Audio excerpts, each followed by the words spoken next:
আমরা প্রত্যেকে চাই আমাদের প্রিয় মানুষটা, আমাদের কাছের মানুষটা সব সময় আমাদের খেয়াল রাখুক। আমরা এটাও সব সময় চাই যে আমাদের সম্পর্কটা পুরনো হয়েছে, ঠিক আছে, কিন্তু সেই পার্টনার যেন আমাকে মিস করে, অনেক মিস করে, ঠিক আগের মতো। যদিও এটা পসিবল নয় যে প্রথম দিকে তোমাকে যেরকমভাবে মিস করতো এখনো তোমাকে ঠিক একইভাবে মিস করবে। মিস তো অবশ্যই করা উচিত, তাই না?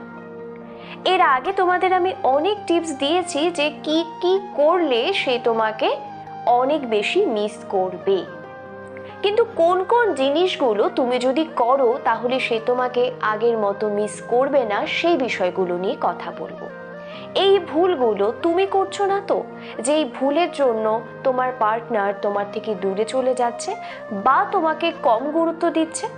সে তোমাকে মিস করার কথা ভাবতেই পারছে না, কারণ মিস করার জায়গায় তুমি দিচ্ছ না। হয়তো তুমি এমন কিছু করছো যার জন্য সে তোমাকে টেকেন ফর গ্রান্টেড নিচ্ছে। কি করলে সে ইম্পর্টেন্স দেবে, এই সমস্ত কিছু নিয়ে আজ কথা বলবো। সবার প্রথমে যেটা নিয়ে কথা বলবো সেটা হলো অনেক বেশি অ্যাটেনশন দিয়ে দেওয়া, অনেক বেশি গুরুত্ব দিয়ে দেওয়া। তুমি কি এটা করছো? আমরা যখন কাউকে ভালোবাসি তখন তো তার ভালোই চাই, এবং যেহেতু তার কেয়ার করি তার অনেক খেয়াল রাখি, এবং বারবার হয়তো তাকে কল করি, বারবার হয়তো তাকে টেক্সট করি, কিন্তু সে কিন্তু করছে না, সে কিন্তু তোমাকে সেম গুরুত্ব দিচ্ছে না। তার মানে এটা বুঝতে হবে, সে যখন তোমাকে সেম ভাবে গুরুত্ব দিচ্ছে না, সে তোমার খেয়াল রাখছে না, তোমাকে জিজ্ঞেস করছে না তুমি কেমন আছো, তুমি খেয়েছো কি না, ইত্যাদি ইত্যাদি, তার মানে সে বুঝে গেছে তুমি তাকে এতটাই চাও যে তুমি তাকে ছেড়ে কোথাও যাবে না, এবং তুমি তাকে ছাড়া কিচ্ছু বোঝো না। আমাদের কারো কারো নেচার আছে যে আমরা অনেক বেশি কিছু বলে ফেলি, অনেক বেশি প্যান প্যান করি। আমি এই কথাটা এই জন্য বললাম কারণ সামনের মানুষটা আমাদের এইভাবেই দেখছে। তারা ভাবছে আমরা গায়ে পড়ে কথা বলি, ভাবছে আমরা গায়ে পড়ে ভালোবাসা চাই, আমাদের শুধু তার দরকার, তার কোনো দরকার নেই। যদি তুমি এই জিনিসগুলো করে থাকো, দরকারের থেকে কাউকে বেশি গুরুত্ব দেওয়া, তাহলে কিন্তু সে তোমাকে কখনোই মিস করবে না। তুমি যদি তাকে মিস করার জায়গা না দাও, কেন সে তোমাকে মিস করবে বলো? আমাদের প্রত্যেকের একটা জোন থাকা উচিত। আমি ফ্রেন্ড জোনের কথাই বলছি। তোমার পার্টনার সারাদিন কাজকর্ম করছে এবং কিছুটা সময় রিল্যাক্স হওয়ার জন্য বন্ধুদের সাথে সময় কাটাচ্ছে, এখানে ভুল কিছু নেই, কিন্তু তুমি ভীষণ রকম একা। সেক্ষেত্রে দেখা যায় যে তুমি কষ্ট পাচ্ছ, কিন্তু সে তোমাকে, তোমার মনে হচ্ছে যে সে তোমাকে অ্যাভয়েড করছে, সে তোমাকে গুরুত্ব দিচ্ছে না। তাহলে তোমার ফ্রেন্ড জোন থাকাটা জরুরি, যাতে তুমিও রিল্যাক্স হতে পারো, তুমিও তোমার মনের কথাগুলো বন্ধুদের সাথে শেয়ার করতে পারো, এবং তুমিও আনন্দে থাকতে পারো। সেই মানুষটা তার জীবনটা তার মতো সেলিব্রেট করছে, এখানে ভুল কিছু নেই। তোমার একা থাকার থেকে উচিত তোমারও তোমার বন্ধুদের গুরুত্ব দেওয়া এবং নিজের মতো ভালো থাকা। এবং এন্ড অফ দ্য ডে দেখবে যখন সে যা করছে এবং তুমিও তাই করছো, তোমরা সেম ভাবে দুজন দুজনকে গুরুত্ব দিতে পারছো। কিন্তু যদি দেখা যায় যে সে বন্ধু বান্ধব নিয়ে ব্যস্ত থাকছে এবং তুমি মন খারাপ করে বাড়িতে আছো, তাহলে তোমাদের ঝগড়াটা বাড়তে থাকবে, তোমাদের কষ্টটা বাড়তে থাকবে, সে কিন্তু বুঝতে পারবে না। তোমারও একটা জোন থাকা উচিত যেখানে তুমি সুন্দরভাবে তোমার সময়টাকে সেলিব্রেট করতে পারবে। নাম্বার 3, তোমার পার্টনার তোমাকে কেন মিস করছে না জানো? কারণ তোমার কোনো কাজ নেই, সে তাই মনে করছে। তুমি যে তাকে কল করো, মেসেজ করো, তার খেয়াল রাখো, যাই করো না কেন, সে কোনোভাবে ভাবতে শুরু করে যে তোমার সত্যি কোনো কাজ নেই, তোমার জীবনে কোনো লক্ষ্য নেই, কোনো কিচ্ছু করার নেই, তোমার একমাত্র কাজ তার সাথে কথা বলা। এই রকমটা যদি তোমার পার্টনার ভাবতে শুরু করে, সে তোমাকে কখনো মিস করবে না। এবং তুমি এটা হয়তো খেয়াল করেছো, সে তোমাকে বলে যে আমি বিজি আছি।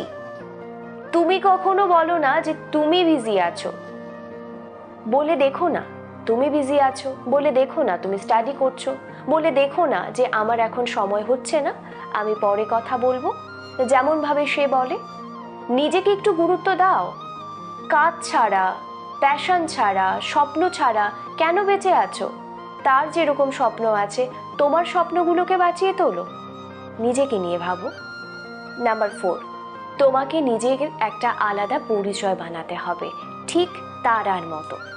তুমি নিজের আলোয় আলোকিত হও, নিজের একটা পরিচয় বানাও। যেমন ধরো, একটা ছোট্ট উদাহরণ দিচ্ছি, তোমার বয়ফ্রেন্ড বা তোমার পার্টনার খুব ভালো একটা জায়গায় জব করছে বা ভালো কিছু করছে, লোকজন বলছে যে উমুকের গার্লফ্রেন্ড, এটা তুমি শুনেছো, এটা তুমি শুনছো, এবং সেই মানুষটা একটা সময় ভাবতে শুরু করে সে তো আমার আলোয় আলোকিত হচ্ছে, যেহেতু আমি খুব ভালো পজিশনে আছি সেই মানুষটা আমার সাথে প্রেম করছে বা আমার সাথে সম্পর্কে আছে। একইভাবে তুমি যখন শাইন করতে শুরু করবে তখন কিন্তু সে তোমাকে ছোট করতে পারবে না, সে কখনো তোমাকে টেকেন ফর গ্রান্টেড করবে না, সে কখনো ভাববে না যে তুমি তার আলোয় আলোকিত হচ্ছ, সে ভাববে তোমরা সমানভাবে আলো দিচ্ছ। এই রকম একটা জায়গায় নিজেকে নিয়ে আসো। যদি তুমি নিজের আলোয় আলোকিত না হতে পারো, অন্য কারো দরকার হয় শাইন করার জন্য, সে তোমাকে কখনো মিস করবে না, সে তোমাকে কখনো গুরুত্ব দেবে না। যদি তুমি এতদিন পর্যন্ত এই রকম ভেবে থাকো যে আমি যেমন আছে তেমন থাকবো, যা আছে হবে, তুমি দেখবে তুমি পিছিয়ে পড়ছো। তাই এই ভুলগুলো আর করো না। নাম্বার 5, আমরা কখনো তাকে মিস করি না যে দুঃখে থাকে, আমরা তাকে মিস করি যে আনন্দে থাকে এবং আনন্দে রাখে। সুতরাং তুমি যদি সারাক্ষণ কাঁদতে থাকো, ডিপ্রেশনে থাকো, মন খারাপ করে থাকো, তোমার লাইফ বলে যদি কিছু না থাকে, কেউ তোমাকে মিস করবে না। তোমার পার্টনার তো দূরের কথা, কেউ, পৃথিবীর কেউ তোমাকে মিস করবে না। কোনো বন্ধু তোমাকে বলবে না যে ঠিক আছে চল একটু ঘুরে আসি, চল একটু কথা বলি, কেউ পাত্তা দেবে না, কেউ ভাববে না তোমার কথা।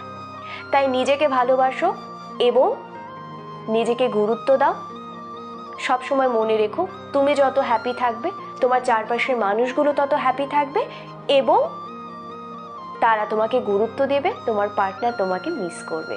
হ্যাপি থাকাটা জরুরি। মুখ কালো করে রাখা, মন খারাপ করে রাখা, এইরকম মানুষকে কে চায় বলো তো জীবনে? আমাদের প্রত্যেকের লাইফে তো কষ্ট থাকে, কিন্তু কষ্টগুলো নিয়ে কেন বয়ে বেড়াবো? কষ্টগুলোকে তো শেষ করতে হবে এবং নিজেকে হ্যাপি রাখতে হবে। আমি তোমাদের সাথে 5টা বিষয় নিয়ে কথা বলেছি যে ঠিক তুমি কি কি ভুল করছো যার জন্য তোমার পার্টনার তোমাকে গুরুত্ব দিচ্ছে না, যার জন্য তোমার পার্টনার তোমাকে মিস করছে না। আজ থেকে ভুলগুলোর উপর কাজ শুরু করো, নিজেকে শুধরে ফেলার চেষ্টা করো, দেখবে তোমার পার্টনার তোমাকে অনেক গুরুত্ব দিচ্ছে। কমেন্ট করে জানিও ভিডিও কেমন লাগলো এবং তোমাদের সমস্যার কথা আমাকে জানাতে পারো। প্রত্যেকে অনেক ভালো থেকো।